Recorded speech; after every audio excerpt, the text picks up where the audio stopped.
नमस्कार, आध्यात्मिक संसार में आपका स्वागत है।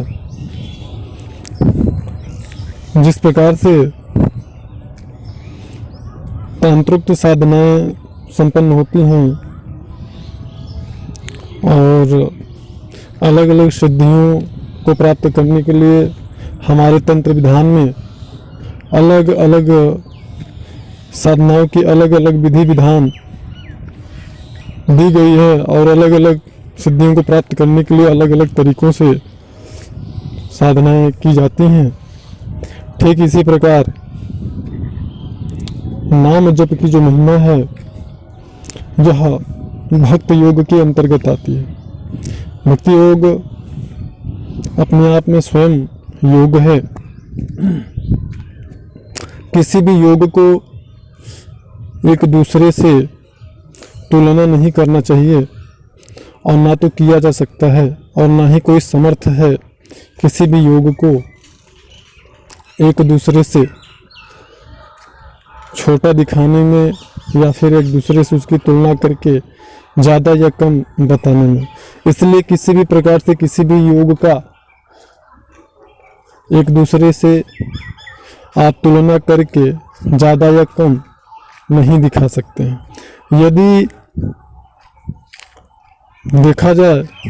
तो सभी, अगर एक उदाहरण स्वरूप समझा जाए तो आप समझ सकते हैं कि एक ही गांव में सभी को जाना है, लेकिन उस गांव में जाने के लिए सभी लोग अलग अलग रास्ते को पकड़ते हैं या फिर अलग अलग अपनी जानकारी के हिसाब से जो जिस रास्ते के बारे में जिसको जानकारी होती है या वो रास्ते के बारे में जो उसका मार्गदर्शक जिस रास्ते के बारे में बताता है, दिखाता है, समझाता है, उसी मार्ग से वह उस गांव में जाते हैं। ठीक इसी प्रकार कोई भी योग हो, चाहे वह मंत्र योग हो, भक्ति योग हो, नाद योग हो,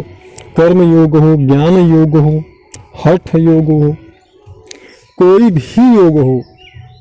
सभी योग ईश्वर प्राप्ति के लिए, स्वयं के स्वरूप में स्थित होने के लिए, अपना उद्धार करने के लिए या कह सकते हैं समझाने की दृष्टि से मोक्ष की प्राप्ति के लिए सभी योग होते हैं। सब जाकर के उसी परम ब्रह्म परमात्मा से मिलते हैं, सभी योग के साधक।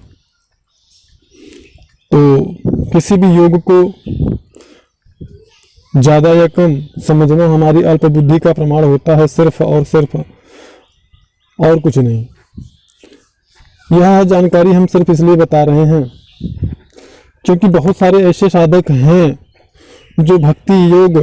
में हैं या भक्ति योग में थे। उन्हें अगर कोई गुरु या मार्गदर्शक बता दिया या उन्होंने कहीं सोशल मीडिया पे, यूट्यूब पे इत्यादि पर अगर उन्होंने देख लिया कि तंत्रोक्त जो ये साधना है, यह साधना करने से इस प्रकार की सिद्धि प्राप्त होती है या यह दिव्य शक्ति को सिद्ध किया जा सकता है, उससे कुछ भी कराया जा सकता है, तो वह प्रलोभवश या कह सकते हैं कि आकर्षित होकर के भक्ति योग को मोड़ देते हैं और तांत्रिक साधनाओं में लग जाते हैं। वहीं पर जो तंत्र योग में बहुत सारे साधकों को ऐसा देखा गया है जो किसी दूसरे शक्ति की साधना कर रहे होते हैं, लेकिन फिर उन्हें कभी जानकारी ऐसी मिल जाती है कि नहीं सबसे ज़बरदस्त और शक्तिशाली साधना यह है, तो फिर वह अपनी उस साधना को छोड़ करके दूसरी साधना में लग जाते हैं। कोई अगर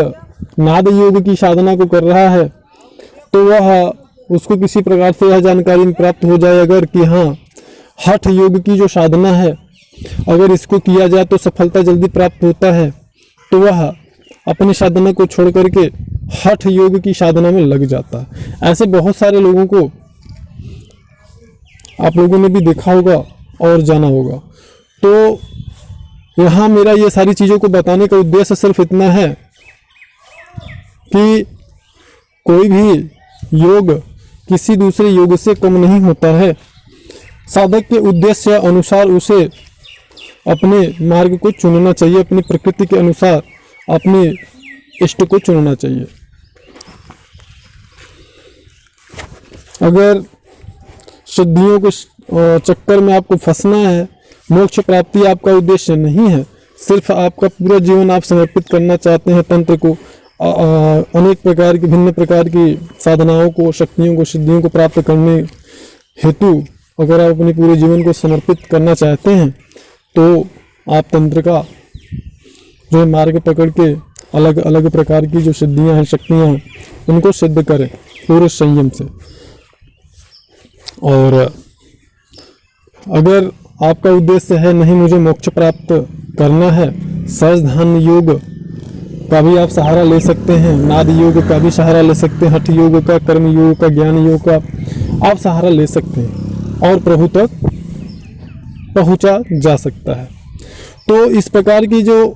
साधनाएं हैं या इस प्रकार के जो मार्ग हैं ईश्वर तक पहुंचने के, उन मार्ग को आप किसी को भी एक दूसरे से कम नहीं बता सकते, नहीं कह सकते। यहाँ पे सबसे सरल योग बताया जाता है, आसान, जिसे हर व्यक्ति चाहे वो सांसारिक हो, साधक हो, कोई भी हो, कर ले, उसे कहते हैं सहज योग। सहज योग बहुत ही साधारण एक ऐसा मार्ग है जहाँ पे साधकों को बहुत ज़्यादा कठिनाइयों का सामना नहीं करना पड़ता है। अगर कुशल समर्थशाली मार्गदर्शक या गुरु अगर उसे मिल गया, सदगुरु की प्राप्ति उसके कर्मानुसार हो गया, तो फिर उसे सफलता प्राप्त करने से कोई रोक नहीं सकता है। और मार्ग कोई भी हो, बिना गुरु के उस पर चलना संभव नहीं होता है। अधिक जानकारी आने